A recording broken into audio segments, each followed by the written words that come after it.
Happy New Year, everybody. Ken Heinz here, HFR President, with the December and full year HFR 500 performance update. Overall, December was a good month, concluding what ended up being a good year overall for hedge funds, equity markets, and commodity markets. It wasn't such a good year for fixed income markets, but I think if you think about the full year 21 as a whole, which is the second year of the coronavirus pandemic, we saw interest rates and inflation become very salient concerns in the latter half of the year.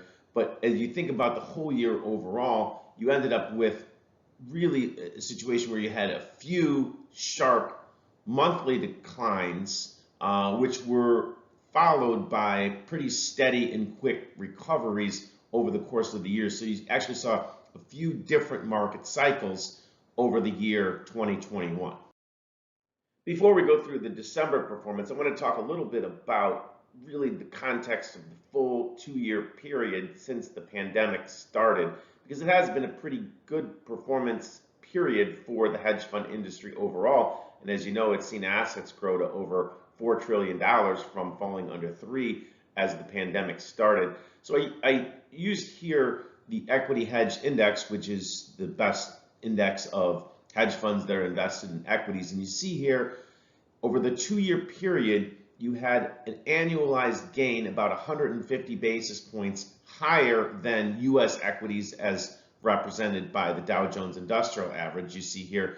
But that happened with less than 2/3 of the volatility of the index over that time. So as I said, it has been a pretty exciting and interesting performance period for the hedge fund industry over the last 2 years.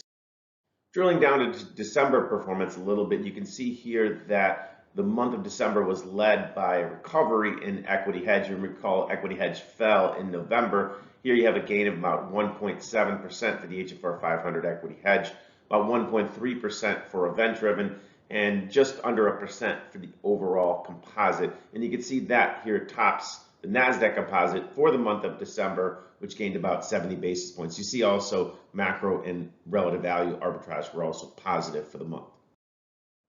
Drilling down one level deeper, still on December, to look at the individual sub-strategy drivers of performance, you can see here the leading area of performance in December was actually the HFR 500 event-driven activist index, which gained 5.33%, which was pretty exciting. And you had in the equity hedge quantitative directional, you had a gain of about 3.75%. And about also in the macro space, a gain of 1.5% for the macro multi-strategy index. And then finally, fixed income corporate gained about 0.7%. And that's exciting because December was the concluding month of the year where you saw a lot of recovery in equities from the November sell-off, but you continue to see interest rates increase and inflationary pressures remain very pronounced and become even more pronounced. And at the same time, you had markets still grappling with the next wave, or the current wave of the coronavirus, which really started right at the end of November, as you recall from the last webinar, and really dominated the first couple weeks of December in terms of financial market impact. Although as we look through the end of the month, people are focusing more looking ahead to 2022 and hopefully the wind down of some of those concerns. Considering the full year 2021, the second year of the global coronavirus pandemic, you see that overall performance was very strong, led by the event-driven index, which gained over 14% for the year. And you recall, this is the area where a lot of the heavily shorted, out of favor equities, that type of exposure is in the event-driven space. But as we've said on a few of these webinars coming in, that the aggregate impact on the index of a lot of those stocks being bid up by a new area of retail investors has been overall a positive for the event-driven space. You also had a strong gain in equity hedge, just about 11.78%, about 9.78% for the overall composite, which is an exciting and interesting year. And then we had fixed income based relative value gain about 6.6%, and about 5.33% in the macro index. Both of those obviously impacted by the second half of 2021 when we saw interest rates rising and inflationary pressures becoming very salient. Obviously, when considering the full year, obviously commodities was a strong area of performance, and as we'll see, actually the leading area of performance in terms of hedge fund SubStrategy Performance.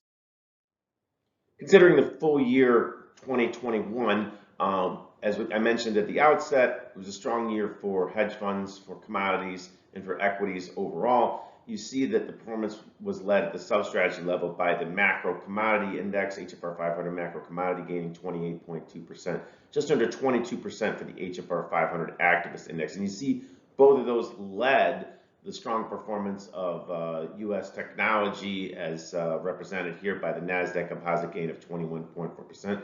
And then you also, in the quantitative directional index, you saw a gain of 18.7%. Those are the leading areas of sub-strategy performance for the full year for the HFR 500.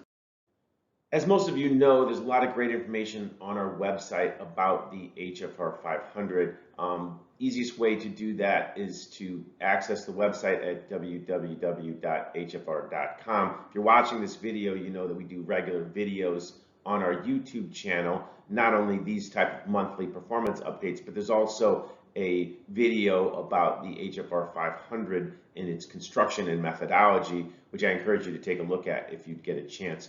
If you do go to the website, please feel free to check out the HFR 500 page, and you see the investor guidebook there. Also has a lot of information, sort of a text of what you'll see in the YouTube video that I mentioned. And also, please feel free to subscribe to the YouTube channel. It's great for us if you do that and come back regularly to see the videos that we post there. And certainly if you have questions, please feel free to send an email to myself or to HFR500@hfr.com. We regularly speak with investors and institutions answering questions that they have about the HFR 500, and we'd love to hear from you. Thanks again, and look forward to the next monthly update.